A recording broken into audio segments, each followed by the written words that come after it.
Словото за живот за овој прв месец на 2026 година е земено од посланието на светиот апостол Павле до Ефесјаните, 4 глава, 4 ред. И тоа гласи: едно тело и еден дух, како што сте и повикани кон едната надеж на вашиот позив.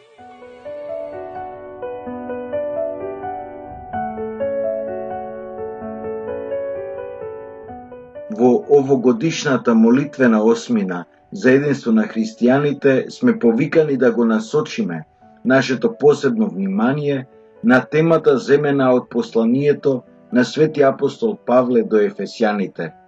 Во така наречените затворски посланија, Павле ги охрабрува примателите да дадат веродостојно сведоштво за својата вера преку единството.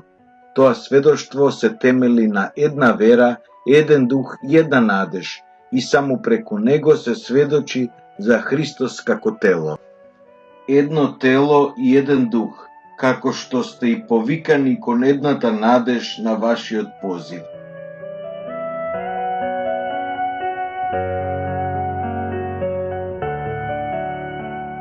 Павле не повикува на надеж.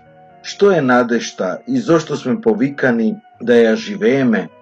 Таа е семе, дар и задача што сме должни да ја чуваме, да ја негуваме и да ја направиме плодна за доброто на сите. Христијанската надеж ни го определува нашето место на тесната планинска гребенска линија, онаа граница каде што нашиот повик бара секој ден и секој час да избираме да бидеме верни на Божјата верност кон нас. Нашиот христијански повик не е само приватна работа меѓу поединецот и Бог, туку е собирање, односно заеднички повик. Повик на единство меѓу оние кои се трудат да го живеат Евангелието. Во говорите и записите на Кјара Лубик често наоѓаме директни повици на единство, што е суштинска карактеристика на нејзината духовност. Единството е плод на Исусовата присутност меѓу нас. Таа присутност е извор на длабока радост. Ако на христијанинот единството му е толку важно, тогаш ништо не е поспротивно на неговиот повик од неостварувањето на единството. Грешиме против единството секогаш кога ќе подлегнеме на искушението на индивидуализмот, кој не тера се да правиме сами, да се водиме според собствениот суд, личните интереси или личниот престиж, занемирувајќи ги или дури презирајќи ги другите, нивните потреби и нивните права. Едно тело и еден дух, како што сте и повикани кон едната надеж на вашиот позив.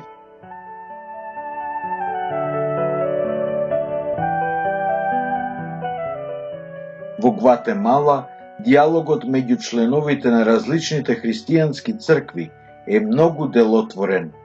Рамиро ни пишува: во заедништво со група лица од различни цркви ја подготвивме молитвената осмина за единство на христијаните.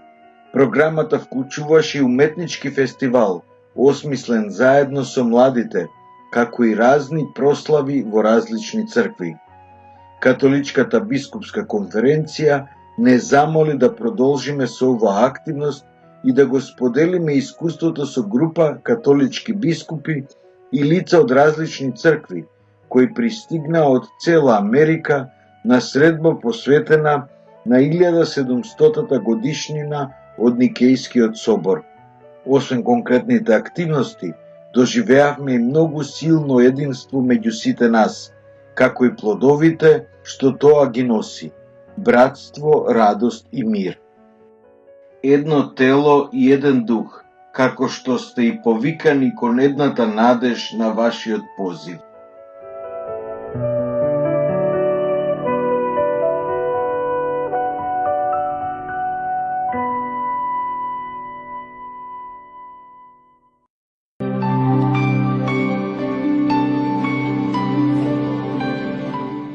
Словото го подготвија Тиција Магри и тимот на Слово на живот.